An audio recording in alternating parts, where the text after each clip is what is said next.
tak sampai seruan dakwah kepada kita. Tapi kalau hari ini tuan-tuan dan puan-puan, seruan Islam, seruan untuk hidayah ni ada kat mana-mana. Ya, kalau kat TV macam-macam seruan ada. Kalau dulu TV 9, sekarang ada TV 9 tiap-tiap hari Jumaat, Sabtu, Ahad dan pagi itu adalah tanya Ustaz, rancangan lain. Sekarang kalau nanti hijrah banyak lagi rancangan-rancangan agama yang menyuruh kita, mengajak kita untuk kembali kepada agama Allah Subhanahu wa taala. Jadi kalau tak tengok TV itu pilihan dia lah. Ada TV hijrah cerita pasal hadis Rasulullah, pasal tafsir. Jadi dia tukar pula pada channel Akhirat tak siap. Usah hatilah. Artinya dia sudah menolak hidayah Allah Subhanahu wa taala. Asbab hidayah ada kat situ, tapi dia tak nak pilih. Itu salah dia. Jadi kewajipan pihak-pihak tertentu untuk menyampaikan dakwah itu telah terlepas. Itu dah dalam kita lah, dalam rumah kita, dalam masyarakat kita. Tanggungjawab kita ialah kita sampaikan dakwah, kewajipan kuliah Islam ni kepada rakan-rakan kita, jiran kita, masyarakat sendiri kita. Tapi kalau dia tak nak terima hidayah, kita tak nak lakukan, itu terpulang pada dia. Dan lepas tanggungjawab, itulah hebatnya Islam, tuan-tuan. Suatu agama yang sentiasa prihatin dengan masyarakat sekeliling, ya, saudara-saudara kita. Walaupun dalam pepatah kita, jangan jaga tepikan orang, itu ada betulnya lah. Kita tak boleh nak tengok, nak cari salah orang, tapi kita kena peka dan cakna apa yang berlaku di sekeliling kita. Kalau yang baik kita sokong, yang tak baik kita kena betulkan. Itu mukadimah tuan-tuan untuk kuliah pada pagi ini, ya. Dan alhamdulillah juga Allah Ta'ala temukan kita dengan satu masa, satu detik yang besar artinya dalam Islam. Kita berada bulan Muharram, pada hijrah ini, dan esok adalah hari 9, esok 10 Muharram. Dan itu juga di antara kisah besar dalam Islam di mana Allah Subhanahu wa taala menjadikan ataupun memperlakukan peristiwa besar di dalam 10 Muharram. Itulah dalam syariat Islam disunatkan bagi orang Islam berpuasa pada 10 Muharram. Jadi satu ketika bila Rasulullah SAW melihat tradisi masyarakat Arab ketika itu, yang diwarisi daripada masyarakat yang terdahulu, di mana orang Yahudi juga berpuasa di bulan Muharram pada 10 Muharram yang dinamakan sebagai hari Ashura. Sebab kalau kita tengok dalam cerita-cerita bagaimana Allah Subhanahu wa taala menyelamatkan bahtera Nabi Nuh itu ialah pada hari Ashura, 10 Muharram. Banyak lagi peristiwa lain yang mungkin tuan-tuan dan sebelum yang diceramah tentang hari Ashura. Jadi Bani Israel ketika itu mereka berpuasa di 10 Muharram. Dan bila Nabi melihat tentang peristiwa tersebut, dia kata kalau orang Islam lebih aula lagi untuk berpuasa. Dan kita juga beriman dengan Nabi-Nabi yang terdahulu, Nabi Adam, Nabi Musa, Nabi Isa, Nabi Nuh, dan semua Nabi yang semua Al-Quran kita wajib beriman. Maka Nabi SAW memerintahkan, menyuruh kepada para sahabat untuk berpuasa pada 10 Muharram. Namun untuk membezakan di antara puasa yang biasa diamalkan oleh orang Yahudi Bani Israel ketika itu, maka Rasulullah SAW menyarankan untuk digandingkan 10 Muharram itu dengan 9 Muharram yang dinamakan hari Tasu'a. Tasu'a, hari yang ke-9.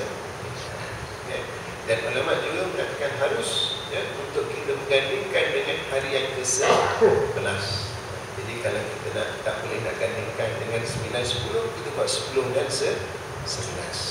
Mudah-mudahan Allah Subhanahu wa taala memberikan keberkatan, memberikan rahmatnya, keredaannya, sebab kita melakukan ibadat puasa di hari yang ke-10 daripada 10 Muharram. Jadi hari tuan-tuan banyak kenduri kot, Kalau ni kenduri tak boleh nak puasa yang ke-9, kita puasa Isnin dengan Selasa. Hari Selasa ni hari bekerja, biasa tak ada kenduri, selamat sikit, kita boleh kontrol. Hari Ahad banyak undangan kenduri, kadang tak pergi sebab salah. Kalau pergi tak makan kan macam orang kata pula. Jadi ada pilihan itu saya ingatkan kepada diri sendiri dan tuan-tuan hidupkan sunnah Nabi Jadi kita berpuasa pada 10 Muharram yang dijadikan sebagai hari Ashura. Tuan-tuan dan puan-puan, pada Allah Subhanahu wa taala, kita sambung pembicaraan kita dalam kitab Jauharul Ma'qul, permata yang anugerahkan wa munabbihatil qulub, dan peringatan untuk hati-hati ini. Mudah-mudahan kita sentiasa mendapat peringatan, ketukan kita agar kita sentiasa berada di jalan Allah Subhanahu wa taala, jalan hidayah Allah Subhanahu wa taala. Di mana dalam pembicaraan yang lepas sampai buku surat yang ke-10 kita telah bincangkan tentang kelebihan ilmu, kepentingan ilmu dalam kehidupan kita, Jadi secara umumnya tak kira ilmu berkaitan dengan ilmu dunia ataupun ilmu agama, Realitinya siapa-siapa yang berilmu pasti Allah Ta'ala angkat kedudukannya, Dan sebenarnya sama ada ilmu dunia ataupun ilmu akhirat, yang mana dia membawa kepada manfaat, membawa kepada taat kepada Allah Subhanahu wa taala, itulah yang dituntut, Tapi kalau ilmu yang merapu, ilmu yang membawa kesesatan, ilmu macam mana nak dapat nombor ekor, ilmu macam mana nak menjadi orang yang hebat dengan cara sihir dan sebagainya, itu diharamkan di dalam Islam, kerana ini tidak mendatangkan kebaikan, bahkan membawa kepada kesesatan dan juga jauh daripada Allah Subhanahu wa taala. Jadi tuan-tuan dan puan-puan, agama Islam ni senang, Agama Islam ni praktik. Jangan tuan-tuan nak rasa hebat dalam agama, tuan-tuan nak menjadi atau mencari sesuatu yang rasa hebat di dalam agama. Contoh dia, bila nak jadikan orang yang ambil, dirasa dirinya tinggi hingga makan makanan tertentu, dirasa diri itu hampir dengan Allah, sampai dia kata, kalau aku dah hampir dengan Allah, aku dah rasa nampak sama Allah Ta'ala. Sampai dia kata, tak pernah sembahyang lagi. Sebab apa? Sebab aku dah sampai martabat hampir dengan Allah Muqarrabin. Bila dalam Muqarrabin ini kita tak perlu solat lah. Sebab solat ini adalah untuk kita mendapatkan martabat Muqarrabin oleh hampir. Ini di antara ajaran-ajaran yang sesat. Jadi hari ini banyak yang sesat, tuan-tuan hati-hati. Tak dapatkan ilmu, tengok latar belakangnya itu bagaimana. Jangan percaya dengan konsep ilmu laduni. Dia ada kata ilmu laduni dapat ilmu secara ilham dan berguru secara mimpi. Islam mudah, praktikal, dan ilmu itu boleh kita dapati daripada asas Al-Quran dan Sunnah. Bukan perkara-perkara yang pelik, kita takut, kita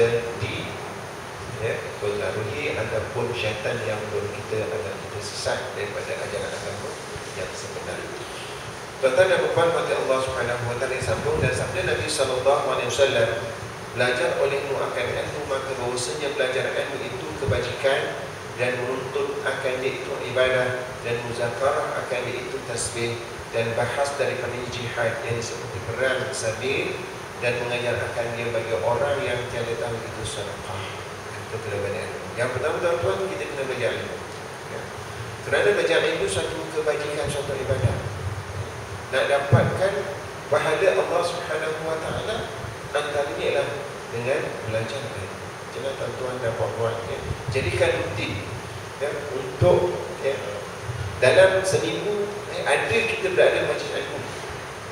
Kalau tak sempat waktu maghrib, kuliah maghrib tak sempat, kadang balik pun dah malam, jam kan, kerja keluar, balik kerja pukul 5 di pusat padang ni, kita maklum je lah. Ambil ujung. Bukan mudah tuan-tuan nak duduk kat majlis ilmu ni. Tuan-tuan duduk setengah jam, lagi dah ceramah ni bukanlah macam hebat macam Ustaz Zaidrus. Kalau Zaidrus tu 1 jam, 2 jam okey. Tapi nak dapat Zaidrus setiap minggu, susah tuan-tuan. Nak dapat itu setahun belum tentu lagi. Tengok schedule dia. Jadi bila nak dapatkan ilmu ni, jangan pilih ustaz-ustaz yang hebat-hebat saja, ataupun nak cari ustaz yang selebriti. Ada kadang setengah juga ada fenomena sekarang kat majlis surah, dia kata dia nak cari juga ustaz yang pernah masuk TV, nak cari ustazah yang masuk TV, sebab dia boleh tarik Trump, ramai orang datang. Ini tuan-tuan dan puan-puan, bila kita menganjurkan majlis ilmu, mengurus majlis ilmu, kita kena betulkan niat tuan. Bukan nak glamour, seronok, ramai orang datang. Kalau ada, alhamdulillah. Tapi Tapi kalau tak ada, teruskan juga dengan majlis ilmu dengan sama-sama saja yang boleh berkongsi ilmu dan ilmu betul, ya. Dan saya pun nasihatkan tuan-tuan, kalau nak cari penceramah tu, tengoklah macam mana latar belakang dia, ya. Sekurang-kurangnya biarlah dia pernah mengikuti suatu proses pembelajaran ilmu itu secara yang orang kata disiplin ilmu agamanya itu betul, ya. Kalau tak ada, betul-betul dia dah orang kata tengok cara perbincangan itu tidak ada sesuatu yang pelik di pelajaran agama, okey, sebab kita bimbang juga, ya. Kadang bila dia dah rasa ni macam tadi lah, dia pun nak sampaikan juga ilmu. Akhirnya bila sesuatu perkara yang melibatkan hukum hakam, ikut dia saja rasa sentimen ataupun apa yang dia rasa. Kalau nak tazkirah, ingat nanti okey, Nabi pun sebut pada buat ni walau ayah, ya, tuan ada sedikit persiapan baca hadis, itu ibaratkan macam sekarang pada sahabat-sahabat kita kan, orang tabligh lepas sembahyang fardu baca hadis, baca peringatan daripada buku yang tak perlukan penguraian yang detail ataupun elaboration yang sukar, tak apa. Tapi kalau melibatkan pada hukum hakam ni, eloklah pastikan orang itu benar-benar orang yang dipercayai ilmu dia supaya kita tidak tergelincir atau terusan, ya. Dan jawab kita kalau ada benda tak betul tu, kita kena beritahu lah pada yang berautoriti di tanah Islam ini, orang kata dipermudah-mudahkan, dipermainkan. Contoh pada isu yang tersebar di media massa pasal anjing. Jadi bila orang yang tak ada ilmu jadi pening kepala, benda satu yang betul, sampai dia kata orang yang pegang ini terkeluar dari Islam, itu berat tuan. Sedangkan masalah anjing sentuh anjing dikatakan masalah khilafiyah, ya. Bukan perkara yang besar. Cuma ialah masalah Melayu kita macam itu di antara perkara yang sensitif lah, ya. Jangan kita timbulkan benda sensitif dalam masyarakat. Akhirnya orang yang tak ada ilmu, dia akan menjadi pening kepala, ya. Tak pasti macam mana nak diikutkan. Oleh kerana masyarakat yang budaya ilmunya tidak tinggi, itu je masalah. Tapi kalau kita tahu benda ni suatu yang bukan besar-besar, maka tak jadi isu. Jadi bila nak mengasih perkara seperti juga perlu kita memahami antara hukum fiqh dan juga dipanggil as-siyasah syar'iyyah, ya. Jadi benda yang kita timbulkan walaupun betul, terkadang bagaimana penerimaan masyarakat perlu difikirkan, ya. Jadi yang pertama tadi tuan-tuan, bila kita belajar ilmu ini suatu kebajikan, suatu ibadah, ya. Menuntut akan dia bukan suatu ibadah, dan muzakarah akan dia itu tentang tasbih, ya. Bila kita dah biasanya kalau kita baca ilmu, ya, kita berbincang, kita kata muzakarah saling ingat mengingat. Itu bukan tasbih. Tasbih maksudnya kita mensucikan Allah Subhanahu wa ta'ala, dan Allah Ta'ala berikan pahala di atas apa yang kita lakukan. Dan bahas padanya jihad, ya. Jadi bila kita detailkan, kita bincangkan suatu masalah agama ini, diumpamakan seperti al-jihad fi sabilillah. Sebab apa? Bila jihad ni bukan suatu perkara yang mudah. Tuan-tuan nak berjihad untuk sumbangkan harta kita, duit kita kepada orang lain, ya. Bukan mudah nak keluarkan duit di poket kita RM100 masuk tabung, ya. Kalau tidak ada kekuatan iman, kena mujahadah. Kalau nak suka RM100 ni banyak benda boleh buat, ya. RM1,000 lagi dah banyak. Sebab itu bila kita dapat gunakan nafsu kita dan gunakan duit tersebut untuk bersedekah bagi pada orang yang memerlukan, itu bukan suatu jihad bil amwal nama dia. Ataupun jihad nafsi, jihad dengan diri kita melawan hawa nafsu kita. Dengan sedar, tidur, selimut, terbang dalam bilik aircon pula tu, azan Allahu Akbar, Allahu Akbar, nak bangun, tak bangun, nak bangun, tak bangun. Azan aja. Kat Malaysia ni saya tak ada masalah kan, surau, masjid, tak mana azan. Tetapi nak melawan tu, bila ada suatu cabaran, itu diganti sebagai jihad. Itulah bila nak bahaskan tentang ilmu agama, nak mendalami, nak memahami. Bila kita nak bincangkan, nak bahas tadi, maka sesuatu ada kesusahan, perlukan kepada penelitian, kepada pengkajian, itu diumpamakan sebagai jihad di jalan Allah Subhanahu wa ta'ala. Dan bagi orang yang mengajar akan dia bagi orang yang tiada tahu itu bukan sedekah. Jadi bila kita dari ilmu, kita sampaikan ilmu itu kepada orang lain. Itu dianggap sebagai sedekah. Ya. Satu kebajikan yang boleh kita dapat pahala daripada Allah Subhanahu wa taala. Sebab itulah kan Nabi sebut, apabila kita mati, semua amalan kita habislah. Itulah tempoh ataupun dalam, kalau kita berniaga, modal kita itu umur dah habis, maka modal habis. Kita tengok pula bagaimana hasilnya. Jadi kalau niaga modal habis, tidak boleh niaga lagi. Tapi Nabi sebut, ada pula walaupun modal habis, kita tetap boleh dapat untung. Yang ketiga perkara, apabila seorang mati, amalannya terputus kecuali tiga perkara. Yang pertama, sedekah jariyah. Jadi sedekah jariyah. Sedekah jariyah ni biasanya urusnya kita dengan duit lah. Kita guna duit kita untuk membuat sesuatu kebajikan yang mana benefit dia, kebajikannya itu sentiasa digunakan, ya, sentiasa berterusan digunakan.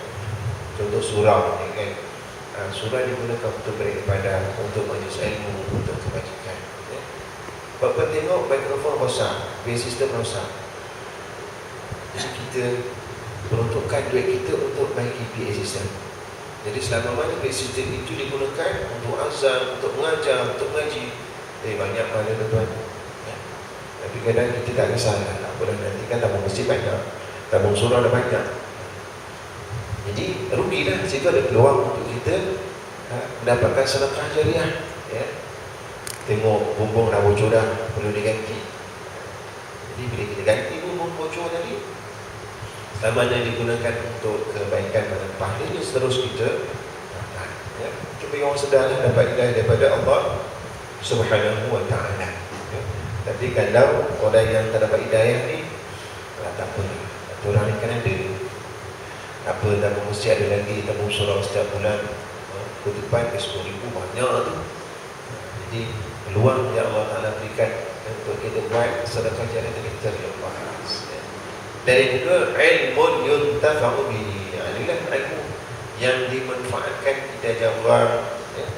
Maka orang gunakan ilmu tersebut, kita akan dapat pahala, ya. Kalau tuan-tuan dan puan-puan, kalau tengok orang yang mengajar Quran anak-anak kita kan, walaupun kita rasa dia tak ada apa-apa, jawatan tak ada, guru-guru kafar mengajar anak kita asas pada doa ini, ya, kalau benar-benar amal itu diterima oleh Allah Subhanahu wa ta'ala, dia lebih hebat daripada kita.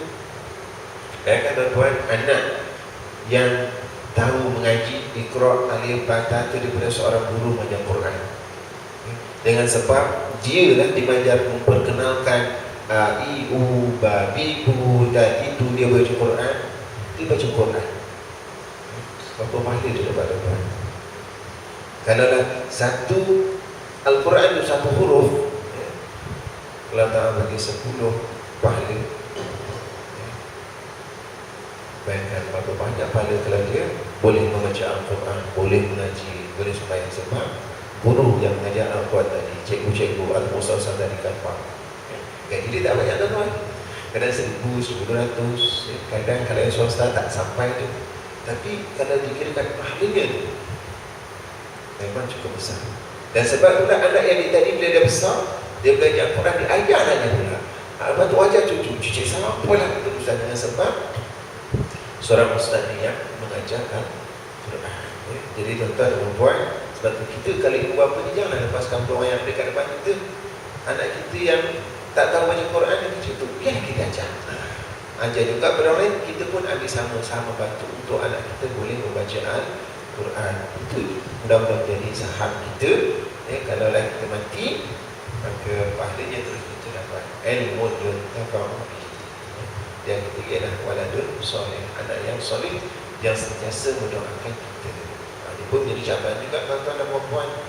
Anak-anak hari ini pandai-pandai, ya, SPM straight A, 12A, tapi sudah mengaji tak tahu, ya.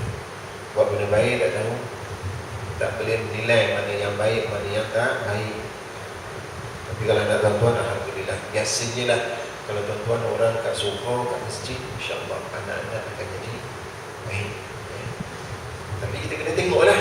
Tapi kalau kita seorang yang datang masjid seorang, Tetapi si ilmu, anak-anak kita dibiarkan macam itu, subuh pun tak kisah. Tak apalah, nanti dia besar pandai dan solat. Tak apa dah besar, itu urusan dia sendiri. Nanti kita lah yang menyesal apabila ramai warga-warga emas ini yang bila sampai usia emasnya itu, anak-anak tidak ambil peduli, anak-anak tak ambil kisah, dan yang lebih malam, baginya ibu bapa menjadi bebanan kepada mereka. Na'udzubillah ini. Itulah rentetan daripada pentingnya tadi kita menuntut. Dan daripada Nabi SAW bersabda adalah bagi Allah Ta'ala pada tiap-tiap hari dan malam 1000 rahmat. 999 bagi ulama dan bagi segala orang yang menuntut ilmu, dan rahmat yang satu bagi segala manusia yang lain daripada mereka itu. Jadi Allah Subhanahu wa taala, Rasulullah SAW menyatakan bahawasanya setiap hari Allah Ta'ala bagi 1000 rahmat. Setiap hari, setiap malam ada 1000 rahmat, dan 999 itu ialah diberikan, dikhususkan rahmat itu untuk orang yang berilmu dan orang yang menuntut ilmu. Dan satu rahmat itu diberikan kepada manusia-manusia yang lain. Tunjukkan bahasanya pentingnya, besarnya kelebihan orang yang menuntut ilmu. Dan Nabi SAW, al-ilmu khazainu wa mafatihuha as-su'al fas'alu fa innahu yubjalu fihi arba'atun as-sa'ilu wal-alimu wal-mustami' wal-muhibbu lahu. Artinya ilmu itu beberapa perbendaharaan, Jadi ilmu itu merupakan suatu gedung, satu perbendaharaan yang di dalamnya terlalu banyak benda-benda ataupun perkara-perkara yang bernilai, Dan anak kuncinya ialah bertanya, Untuk kita dapatkan ilmu itu, kita kena bertanya. Sebab itulah Allah Ta'ala sebut fas'alu ala dzikri in kuntum la ta'lamun. Jadi tuan-tuan kalau tak faham, tanya. Jadi sekarang ni tuan-tuan kalau rasa tak faham, je angkat tangan. Ustaz, saya nak tanya satu soalan. Okey, tak ada masalah. Ini bukan satu pembentang tentang kerja atau berseminar yang tak boleh diganggu. Jadi tuan-tuan kalau nak kongsi, nak bertanya, teruskan bertanya. Sebab nanti kalau tunggu habis pukul 7, terus berhenti, Allah Alam, kita terus keluar, kita makan tak ada masa nak bertanya. Jadi bolehlah tuan-tuan, kalau ada rasa ada masalah, tak kira sama ada berkaitan tajuk ni ke tajuk lain yang teringat, bolehlah bertanya. Fas'alu ala dzikri in kuntum la ta'lamun. Tanyalah, jangan pandang buat sendiri. Kerana dia rasa malu nak tanya, dia pergi je ke internet, tanya Ustaz Google. Dia tanya Ustaz Google, oh dekat satu website ni, oh banyak kan ada jawapan dia. Lepas tu jawapannya pelik pula, oh satu yang menarik. Tengok-tengok pula nama web daripada Syiah ataupun daripada Qadiani. Memang tuan-tuan kalau pergi ke nama web tu, kita kena ada asas, supaya kita bernilai maklumat itu betul ataupun salah. Jadi tanyalah ustaz ataupun ulama yang berautoriti untuk dapatkan maklumat yang tepat. Ustaz, saya silakan. Dah terus tanya dah tuan kita. Silakan tuan. Kita ada beri anak-anak, cucu dan sebagainya. Ini saya. Mesti ilmu tu. Setakat mana abang kita tanggungjawab kita kepada anak-anak tu? Adakah ada umur ke dan sebagainya? So dia beramal, dia degil contoh kan. So setakat mana keturunan kita ada tu? Tanggungjawab kita. Tanggungjawab kita dalam persoalan ilmu kepada anak-anak. Tuan-tuan, tanggungjawab kita untuk keselamatan ni, ilmu ni selama mana tanggungjawab kita yang perlu kita tunaikan. Baik, dalam agama ni perkara yang basic sekali ialah ilmu untuk kita kenal Allah Subhanahu Wa Taala. Awwaluddin ma'rifatullah. Jadi bagaimana kita nak kenalkan anak kita dengan Allah Subhanahu Wa Taala, dan dia rasa Allah Taala itu ada bersama dengan dia. Kan dalam martabat ihsan kan, anta'budallaha ka'annaka tarahu fa in lam takun tarahu fa innahu yarahu. Jadi bila anak-anak ni kalau yang paling kecil, kita kena tekankan kepada rasa untuk kenal Allah Ta'ala itu apa dia. Itu yang pertama, asas akidah. Jadi asalnya kita mudahkan, kita suruh anak kita hafal sifat 20 untuk kenal Allah Ta'ala. Dan yang lebih penting daripada itu ialah kita menghayati konsep ketuhanan itu dalam kehidupan kita. Contoh tuan-tuan, bila kita hafal di antara sifat 20 ialah Allah Ta'ala bersifat maha melihat. Allah Ta'ala qadirun berkuasa. Qanuhu basiran, Allah Ta'ala melihat. Jadi bila kita melihat, kita tahu Allah Ta'ala bersifat melihat, maka kita dah tanamkan diri kita, Allah Ta'ala melihat apa yang kita buat, maka kita takkan buat perkara-perkara yang dilarang oleh Allah Subhanahu wa Ta'ala. Jadi kalau tengok sukatan tu, saya rasa apa yang ada di sekolah itu dah cukup bagus. Sukatan peringkat sekolah rendah, menengah. Tapi yang sangat penting adalah macam mana nak pastikan anak-anak ini mengamalkan ilmu yang dipelajari. Kalau kita nak tentukan setahun mana dia punya konten, syllabusnya tu, takkan kita nak buat sendiri kan, susah. Dan saya yakin apa yang ditentukan, didapatkan syllabus di peringkat sekolah rendah, sekolah menengah agama, sekolah menengah agama, itu macam ni. Sekolah menengah kebangsaan pun asasnya ada. Tetapi jadi masalah sekarang tuan ialah masalah pendidikan kita. Anak-anak dia belajar agama, dia belajar untuk pemeriksaan. Dia tak merasakan kepentingan ilmu agama itu perlu diamalkan. Saya rasa kebanyakan anak-anak bayi kita tahu tentang kewajiban solat, tapi perasaan, rasa untuk solat itu yang menjadi merusakkan kita. Sebab itulah kita selalu kena ingatkan. Jadi tanggungjawab ibu bapa untuk selalu ingatkan anak kita akan amalkan ajaran Islam, ajaran Islam. Kemudian selalu ingatkan ada solat perlu. Tak kira sambil yang dah tua ni pun kadang kena ingatkan juga. Bila anak balik, contoh dia lah kan, telefon ataupun tanya dah solat ke belum, kalau solat dulu. Kalau anak kecil tu biasalah. Kadang anak yang tua pun kena ingatkan. Kadang saya sendiri bila balik tu mak tanya, dah solat ke belum? Bila dah tak tahu. Kalau belum solat, solat dulu. Jadi perkara itu yang sangat dipentingkan untuk menghayati ilmu dalam kehidupan kita. Dan kalaulah ada di antara kita yang merasakan ilmu agama tak penting, ada satu yang silap. Satu kali silap bila anak besar nanti, dia tak tahu mana yang betul, mana yang salah, mana perkara berkaitan agama, mana yang berkaitan dengan adat. Akhirnya mereka ini jauh daripada agama. Itu tuan-tuan. Pengalaman saya di luar masa dia belajar mengajar di masjid dulu, kalau yang tak sekolah agama kadang dia kata, solat itu wajib ke?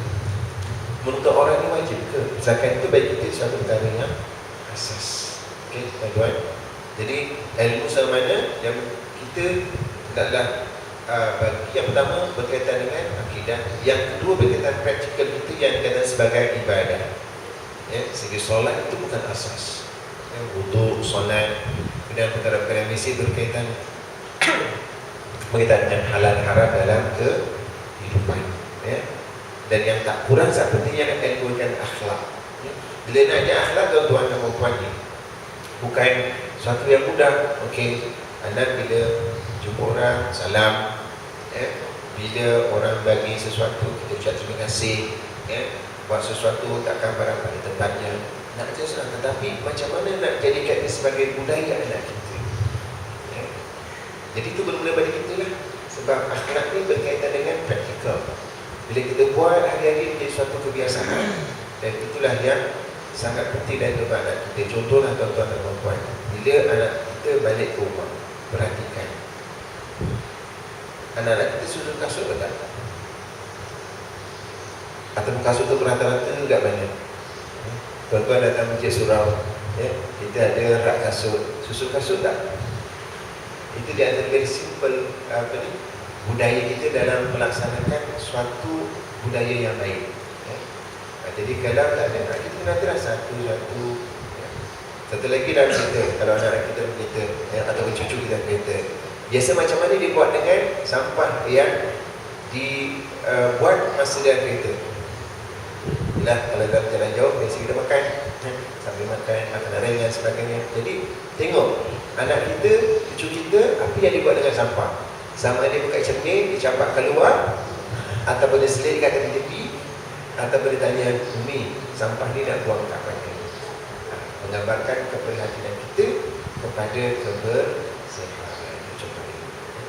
itulah sebenarnya kita sudah di semuanya tanggungjawab ibu bapa untuk berikan pendidikan Islam pada anak, terutama soal akidah, dan akidah itu bukan sekadar tahu sifat 20, tetapi macam mana nak terapkan dalam kehidupan. Yang kedua berkaitan dengan ibadah, asalnya solat, dengan hukum-hukum yang asal berkaitan dengan kehidupan, dan yang ketiganya ialah akhlak. Itulah 3 asas yang berkaitan dengan ilmu agama yang perlu ditingkatkan.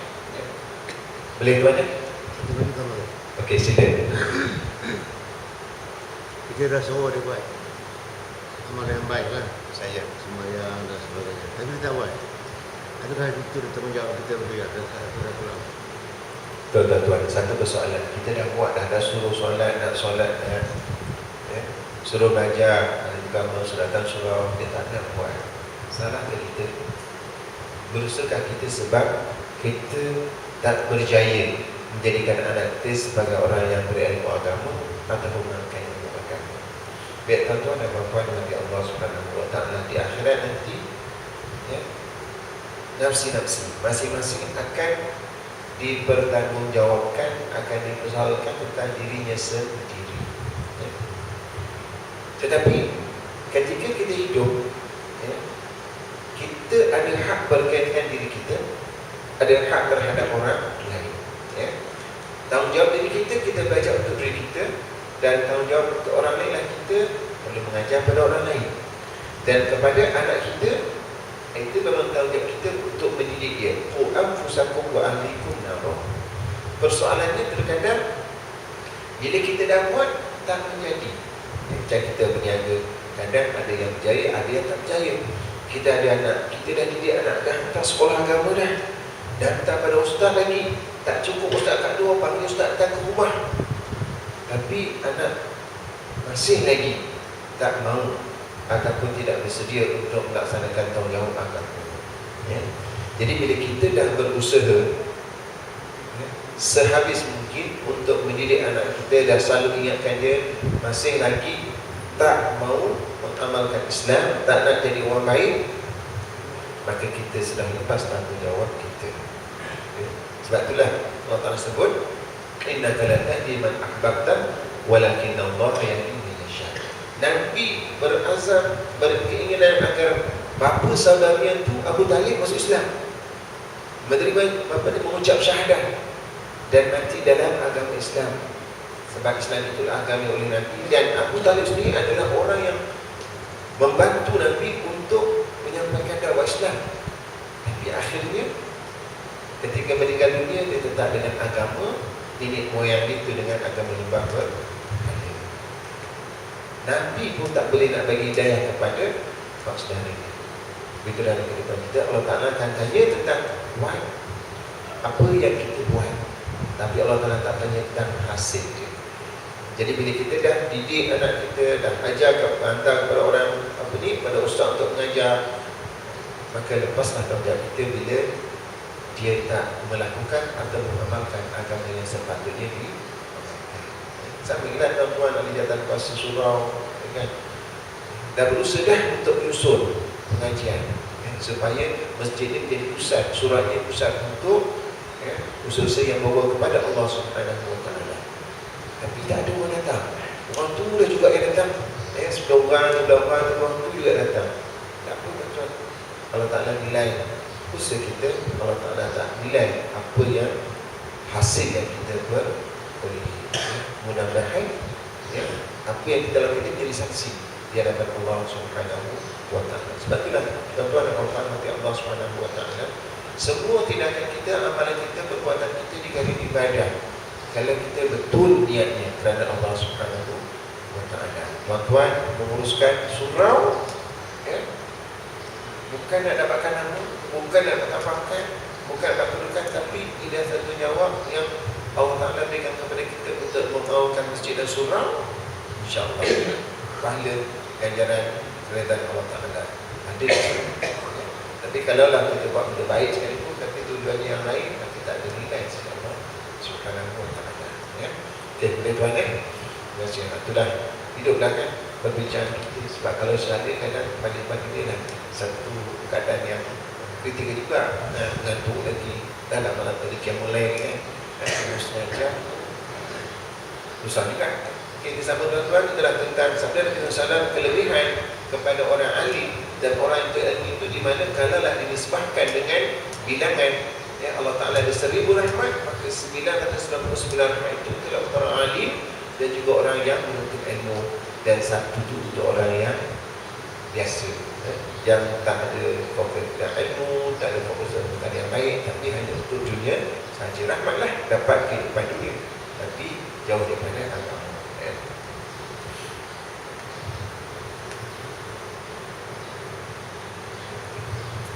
Ilmu itu bermula dan kuncinya ialah bertanya. Oleh maka bahawasanya diberi pahala daripadanya akan 4 orang. Pertama, orang yang bertanya. Kedua, orang yang alim. Ketiga, orang yang mendengar. Keempat, orang yang kasih bagi mereka itu. Itulah orang yang berada majlis ilmu, sama ada dia orang yang mengajar, orang yang bertanya. Tuan Cik bertanya tadi, nak pastikan macam mana betul atau tidak. Kalau saya tak betul, tuan-tuan betulkan saya ya. Dan orang yang dengar, nak cakap tak nak cakap lah, segar pula nak cakap ya. Oh, Pak Haji tu dah tanya dah, dia dengar je pun dapat pahala. Dan kalaulah dia tak dengar, dia tak sempat datang tapi suka kepada majlis ilmu ya, maka dia akan dapat pahala juga daripada Allah Subhanahu wa taala. Dan hadis lain nyatakan wala takun khamisan fatahlik, jangan jadi orang yang kelima maka engkau akan binasa. Siapa dia? Alim pun tidak, belajar pun tidak, menjadi orang mendengar pun tidak, suka pun tidak. Apa dia? Kalau tak suka tu, benci. Apalah Pak Syekh, apalah Ustaz ni ya? Tak ada buat kerja lain ke? Kan kita kena buat kerja dunia macam-macam lah yang berumur dan sebagainya. Bila tak suka majlis ilmu, fatahlik, maka kau akan binasa ya?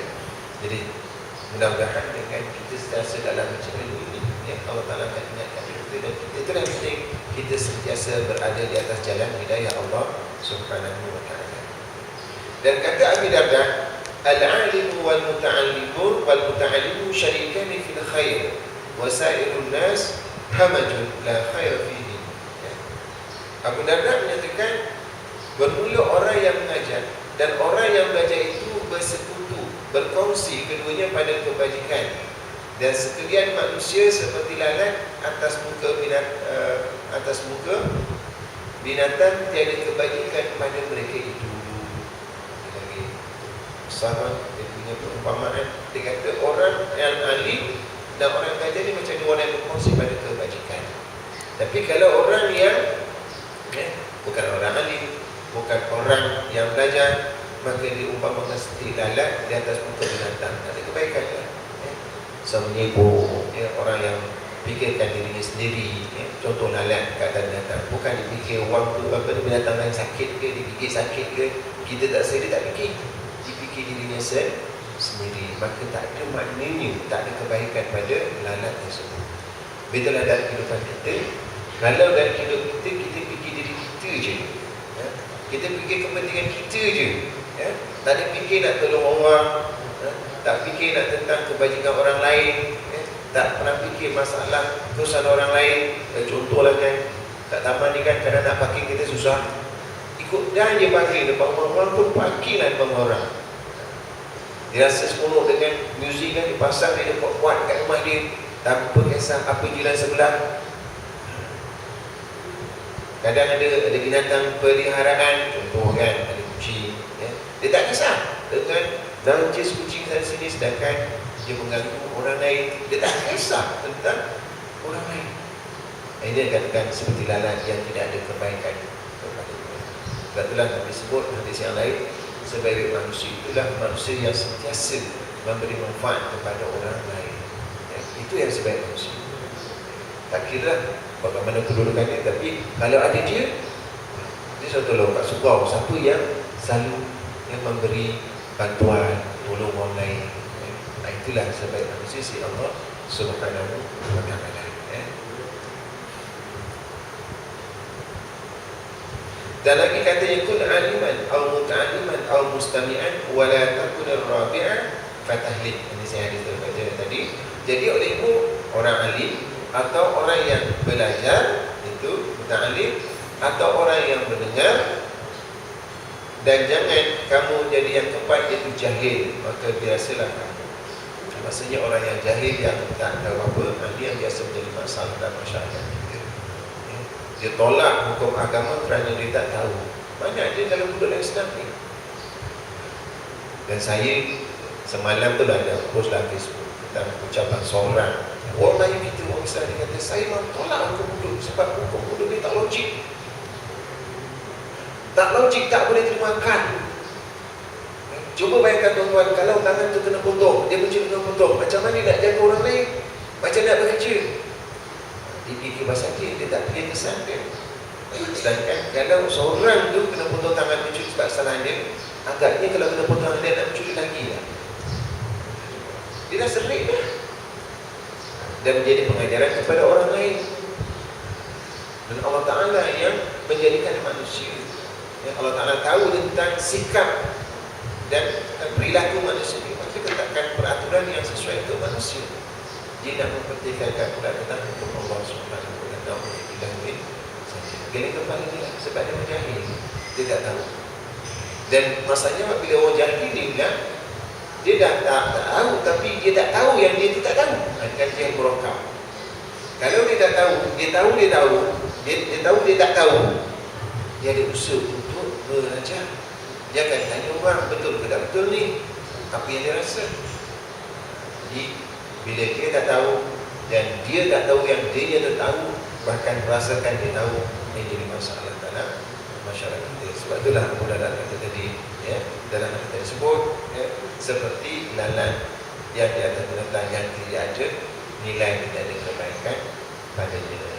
Jadi, dalam kepada Allah Subhanahu wa ta'ala, saya rasa cukuplah sebagai atas kira kita pada pagi ini betapa pentingnya ilmu, ya, dan budayakanlah mencari ilmu itu di mana-mana. Ya. Kalau ada majlis ilmu, kita datang. Kalau kita tak sempat majlis ilmu, kita cari ilmu baca buku. Kalau nak pergi kepada Ustaz Google pun okey, tapi make sure kena pastikan rujuk betul ataupun tidak. Ya. Kalau tuan-tuan tak ingat tapi basic dah ada, tengok Google banyak artikel-artikel, boleh kita dapatkan maklumat tersebut. Tapi kalau ada rasa benda yang pelik-pelik sikit, refer kepada Ustaz. Ustaz, saya baca dalam blog ni gini-gini, betul ke Ustaz? Jadi Ustaz boleh kerangka balik. Dan itu kadang lebih ingat. Ya. Kalau kita dengar je benda, kadang tak ingat. Balik keluar tu itulah Ustaz sebut tadi kan. Tapi bila kita bertanya, maka mudah kita mengingat. Jadi yang benar itu daripada Allah Subhanahu wa ta'ala, yang salah dan silap itu daripada teman saya sendiri. Aku lupa dihadar wa astaghfirullahaladzim wa lakum wa billahi taufiq wa hidayah. Assalamualaikum warahmatullahi ta'ala wabarakatuh. A'udzubillahi minasyaitonir rajim. Bismillahirrahmanirrahim. Alhamdulillahil alamin. Jika ya Rabbana lakal hamdu kama yanbaghi li jalali wajhika wa 'azimi sultanik. Allahumma faqina fid din, Allahumma faqina fid din, Allahumma zidna ilman nafi'a, Allahumma zidna ilman nafi'a, Allahumma zidna ilman nafi'a, Allahumma ij'alna mimman ya'malu ma 'alimna, Allahumma ij'alna min ibadikal muttaqin, waj'alna min ibadikal mukhlisin, waj'alna min ahli jannatika ya rabbal alamin. Walhamdulillah.